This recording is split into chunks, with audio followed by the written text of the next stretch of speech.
মাননীয় সংসদ নেতা সাধারণ অনুমতিক্রমে তার পক্ষে আমি নুরে আলম চৌধুরী বাংলাদেশ জাতীয় সংসদে চিফ হুইপ প্রস্তাব করছি যে গণপ্রজাতন্ত্রী বাংলাদেশ সংবিধানের ৭৬ অনুচ্ছেদ অনুযায়ী জাতীয় সংসদের কার্যপ্রণালী বিধি ২৪৬ বিধি অনুসারে ২৪৭ ও ২৪৮ বিধিতে বর্ণিত কমিটি নিয়োগ, কমিটি গঠন ও কমিটির দায়িত্ব পালনের জন্য নিম্ন উল্লেখিত মাননীয় সংসদ সদস্যগণের সমন্বয়ে দ্বাদশ বাংলাদেশ জাতীয় সংসদের দুর্যোগ ব্যবস্থাপনা ও ত্রাণ মন্ত্রণালয় সম্পর্কিত স্থায়ী কমিটি গঠন করা হোক।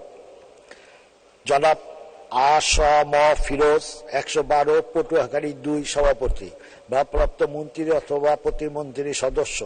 জনাব সুলাইমান হক জর্দার সেলুন ৭৯ চুয়াডাঙ্গা ১ সদস্য। জনাব মাসুদউদ্দিন চৌধুরী ২৬৭ ফেনী ৩ সদস্য। বেগম শাহিন আক্তার ২৯৭ কক্সবাজার ৪ সদস্য। জনাব মুস্তাক আহমেদ রুহি ১৫৭ নেত্রকোনা ১ সদস্য। জনাব মুজিবুর রহমান চৌধুরী ২১৪ ফরিদপুর ৪ সদস্য।